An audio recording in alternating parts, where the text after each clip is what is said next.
Hi, this is Steven from After Sales Department of XinTian.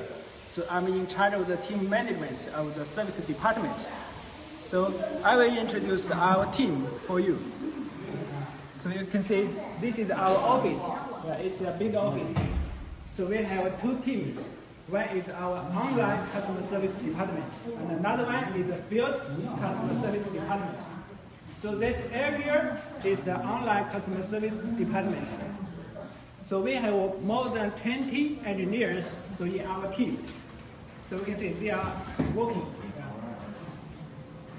Our engineer is solve the problems of the machine for our customers.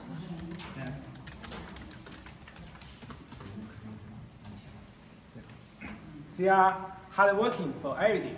So another team is our field service department. So if the customer, when our machine delivers it to the customer site, so the customer needs the help, maybe needs to do the installation and the training. So our engineer will visit to the customer sites to do it and to help the customer to finish the installation, training, and maintenance. So we will do the best to serve our all customers.